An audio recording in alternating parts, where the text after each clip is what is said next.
高市早苗のオルタナティブではなくて、高市早苗の応援団ですよね。創価学会の人がやってることはそういうことです。って首ひねって、なんでだろうな。なんであんなに高市早苗強いんだろうな。いや。お前が試合放棄したからね。もうね、今日の動画はね、2秒で終わるんです。僕はずっと言うてるんですけども、高市早苗さんの自由民主党は、今衆議院で3分の2議席を単独で持ってはります。ご存知のようにね、持ってはります。まあ、選挙勝たはったわけです。で、勝たはった理由は高市早苗さんが強いからではありません。高市早苗さんが強いからではなく、ここから先、梅雨になりますから、そういうこと増えるんですけど、もう興味ないけどね、昔はようあったんですけど、ほうれん草ってね、田舎の人だったら知ってると思いますけど、ほうれん草の類というのが、まあ、美味しい時期ってのは霜降る時期ですけどね、確かに。美味しいか美味しいないか問わへんかったら年中取れるんですよ。工夫さえすりゃね、ちょっとした工夫さえすりゃ年中取れるんです。どの畑でも。そやし、昔からほうれん草というのは、今みたいになんて言うんです、農業技術が発達していない時代からね、自分からほうれん草っていうのは年中出回っとったわけです。大根もそうですな。大根基本冬のもんですけど、大根もちょっと工夫したらね、美味しいまずいを問わなければ、大根株の類も年中取れるんですよ。美味しいのは特に株の場合は真冬ですせ。寒い時期の冬、株が一番美味しいんですせ。せやけど困るのは昔の話ですけど、まあこれから大根また行さん出回ってくるんです。昔の話ですけどね、そんなに農業技術が発達してなかった自分から、大根とほうれん草は、年中取れるんです。いつ行っても、八百屋には大根とほうれん草はあるんです。まあ、昔から。そやけど、困るのはこっから先の時期なんですよ。雨降ったらね、大根はええけど、ほうれん草がね、傷みよるんです。べっちゃべちゃなんね、畑の上で。で、それは、雨降ったら畑で羽上がって、羽が歯について、そっからもうすぐ腐りよるんですよ。ほうれん草がね。ダメなの。で、畝がちょっと崩れてもうたらもうすぐダメになるから、雨の時期のほうれん草はね、品薄になる時があるんです。今日日はもうないですよ。ハウスでこうしたる境ね。とか、なんかこんなマルチみたいなそれにかけたりして。今はそうやけどね、今は覆えるもんがあるけど、昔はね、今からの時期、梅雨の時期のほうれん草っていうのは葉物の野菜ってのはなかなかなかったんですよ。季節としては取れるんやけど、売り物になるようなもんが取られへんかった時期なんですよ。だから、葉物がないと、高いとか安いとかもそもそもないみたいなことは昔はようあったんです。この先、5月の終わり、6月の中頃までの梅雨の時期いうのはね、いうのがあったんです。で、高市さんが選挙に勝ったというのはね、梅雨の時期の八百屋のおっさんが、大根人気やな、言うてんのと変わらんのですよ。おかしいな、大根ばっかり売れるな。こんな、今日なんか知らんけど大根人気やねん、ここ最近。おかしいわ。ほうれん草全然売れへんねん。大根ばっかり売れるわ。おかしいわ。って、えらい人気やな、大根。って言ってるのと一緒です。大根とほうれん草しか売ってへん八百屋で、梅雨の時期になったから、ほうれん草の仕入れが止まって、大根しか棚に置いてなかったら、大根が売れるのは当たり前です。それはほうれん草が人気がないんじゃないんですよ。大根しか売ってへんから大根が売れてるんです。で、それは、なんか知らんけど、今日は口がなんか体が弱ってんのか、体が聞け、今日言いませんね。体が聞けるって言い方わかる。もう奈良弁大阪弁ちょっと体聞けてんねん。ちょっと疲れてると病気がちが重なって体力が落ちてることを聞けてるんですけど、体聞けてんねん。もう、ちょっと味の濃いのかなさかい大根食べとこうか、言うて、みんなが大根が好きやから大根食べてるんでもないんです。それは別に。売ってるのが大根しかないさかい大根買うてるんです。で、もう今日はほうれん草も食べたないしな、じゃがいもも食べたないしな、小松菜も食べたないしな、人参も食べたないし、ブロッコリーも食べたないし、もうしゃーなしに大根にしようか、でもないのよ。売り場に並んでんのが大根しかないから、大根でも買って食欲を満たさなければいけないっていう状態だからみんな大根買ってんの。ただそれだけのことです。で、その様子を見てね、なんで大根が売れるんだろうって、ほうれん草が大根にみたいな味になろうと思ったらおかしいでしょという例え話で今回は説明しましたが、これは前から言うてることと一緒です。2026年2月の衆議院選挙というのはどういう選挙だったかっていうと、赤コーナー1286パウンド、高市早苗を、青コーナー1369パウンド、中道改革連合、言うて盛り上がってて、ファイトって言うたら、突然青コーナーの中道改革連合がグラブ外してマイクパフォーマンス始めて、殴り合いは良くない、みんな殴っちゃいけない、さようならって言うてリングから降りていったのが今回の選挙です。なんでそんなことすんのって。だって言い争いや殴り合いは良くないじゃないか。で、そればっかり言うねんねん、中道改革連合の人って。でもね、セコンド殴るの好きなんです。観客に対して、皆さんがお家でおっしゃってるように殴り合いって良くないんですよ。だから私は高市早苗さん殴りません。ボクシングなんてやるべきなんじゃないんです。ボクシングの試合出てんのにやで。ボクシングなんかやるべきなんじゃないんです。お客さんもおかしいですよ。殴り合いを応援しちゃダメですよ。ラブ&ピースです。やめましょうって言って、セコンドに対して、こんな試合に僕を出させたのは君のせいだって殴り続けてる。それ、どういうことかというと、今日の毎日新聞の5面です。今日その話しようと思ったんだけど、よう考えたら俺は外に出してはもう出て、公表されてるんですよ。公表されてるんですけど、僕、公表される数日前に入手した、素案しか持ってなくて、皆さんにそれを見せるのは倫理に基るので、お見せしないですけど、中道改革連合の選挙の総括っていうのが出たんです。ちょうど1週間前です。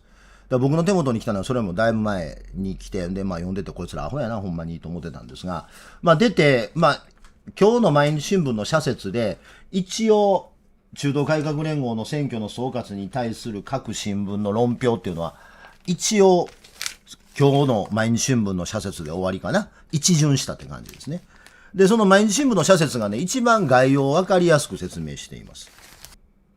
今度実物で説明しますけど、毎日新聞のこれでもわかりよいので、これで見てみてください。何を目指すのか示さねば、中道の衆院総括って言ってるんです。毎日、この通りなんです。立憲と公明は外交内政ともに比較的穏健な路線を取り、もともと親和性があった。だが長年与野党に分かれていた両党がにわかに新党を結成したことは、選挙目当ての互助会と移った。一方、中道という理念の方向性は間違っていないと総括したって言ってるのね。右派左派を問わず極端な主張が台頭し、社会の分断が深まっているとの認識を踏まえ、合意形成を積み重ねて生活者第一の政策を進めることが基本理念だと言うんです。確かにそう書いてあるんですけど、中道改革連合の2026年衆議院選挙の総括はどういう内容かというと、中道改革連合という政党を作りました。なぜならば、立憲民主党のこれまでの主張では選挙に勝てないからです。リベラルというのは選挙に勝てないんです。選挙に勝てない以上ダメなんです。だから、その中道の理念というのではなくて、左に行ってるから真ん中に戻らなければいけないんですと。だから中道改革連合を作りました。ここまではね、賛成するか賛成しないかとして、そのパースペクティブがあることは認めますよ。ほら見てください。立憲民主党は選挙に勝ってないでしょと。選挙に勝っていないということは、立憲民主党が掲げている政策や理念というものは有権者に嫌われているんですよ。だからそれを捨てなければいけません。捨てて真ん中に寄らなければいけません。で、それがええか悪いかは別として、理屈としてはわかる。言いたいことはわかる。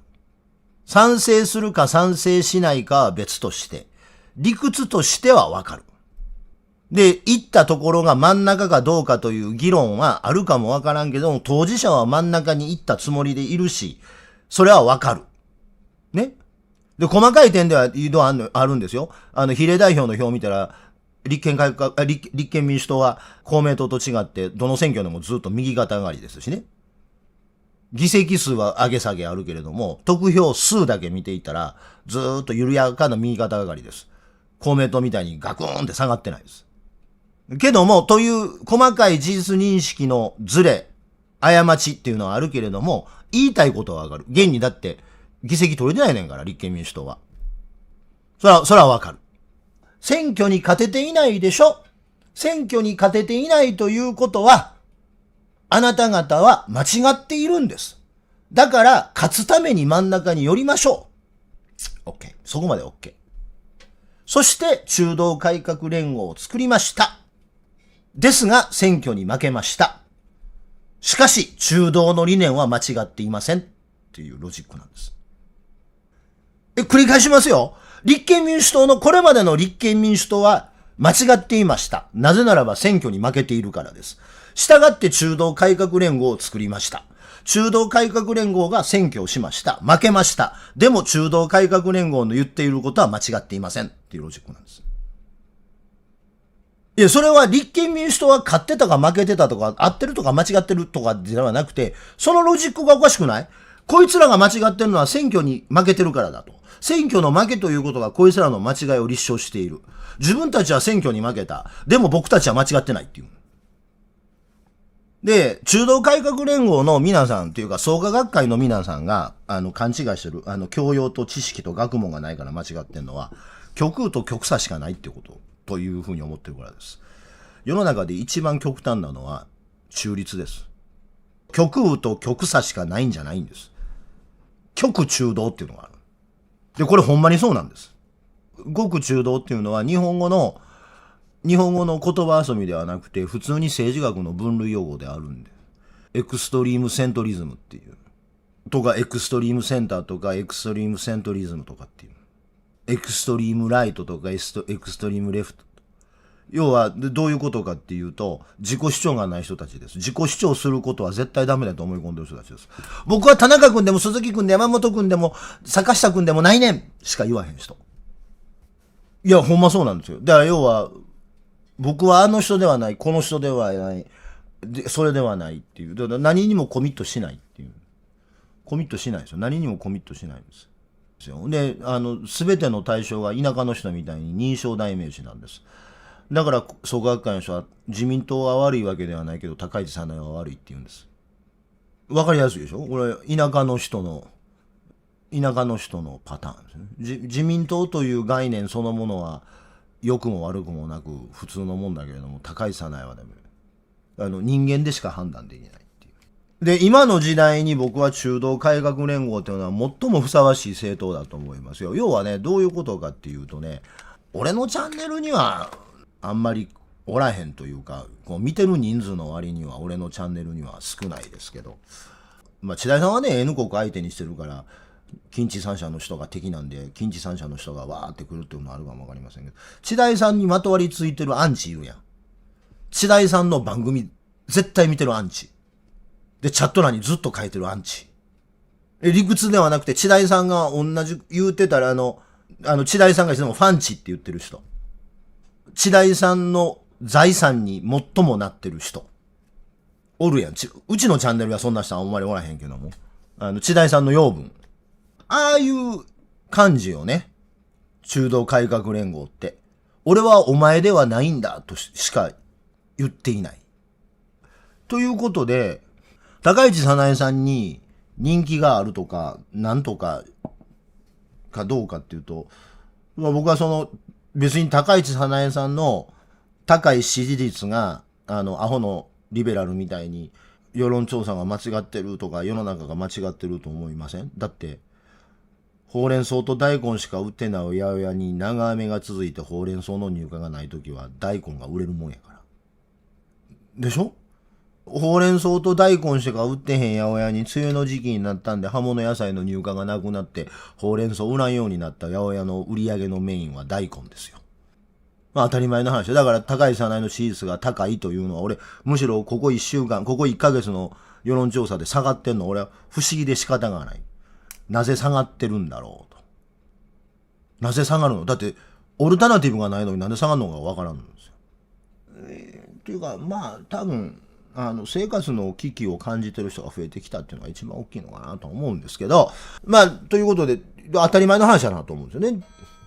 高井早苗さんの支持率が高いというのは当たり前のことで、別にそれはなんか不思議なわけではないんですが、でも戦おうとしないんです。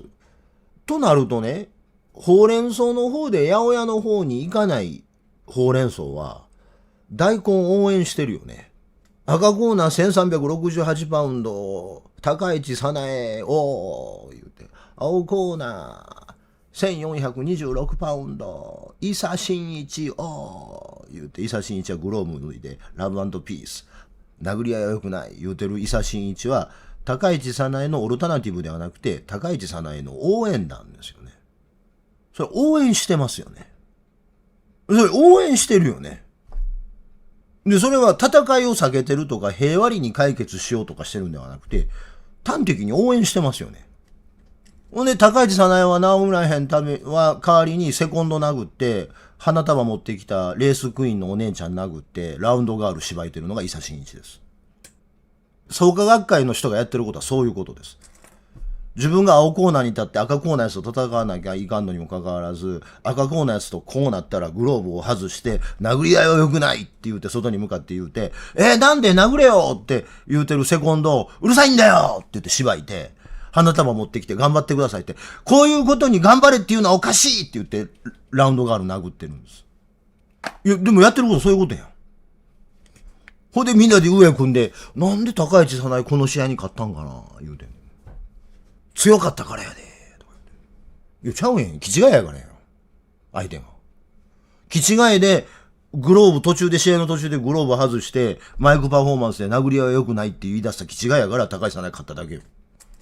って首ひねって、なんでだろうな。なんでだろうな。なんであんなに高市早苗強いんだろうな。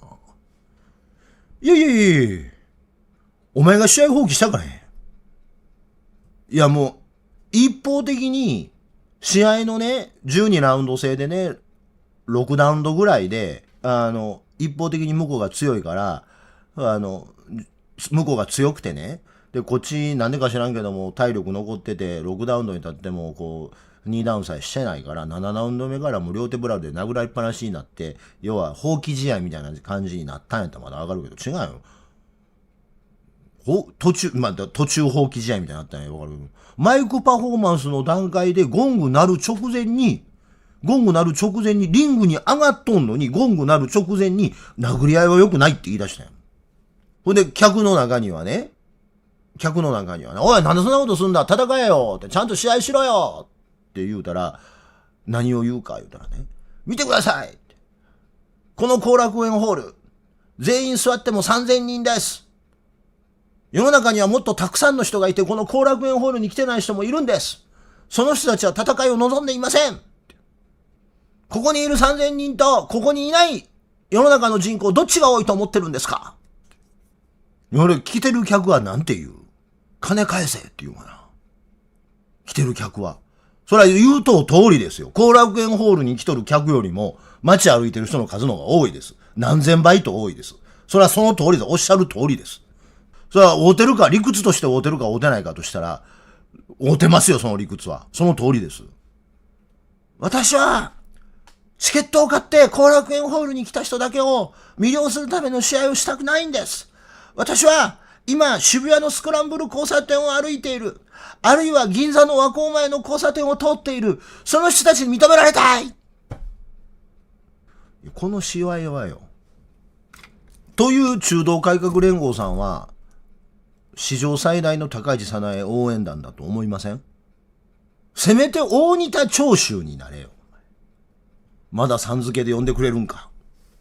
いや、俺は橋本長州みたいになれとは言わん。あんな倍の、そら、力量差を考えたらね、橋本長州みたいななりそうもないというのは認めますよ。でも、せめて大仁田長州にはなれ。呼んでくれんのですか？長州さん。まださん付けで呼んでくれるんか。になれ。ぜひチャンネル登録といいねボタンを押してください。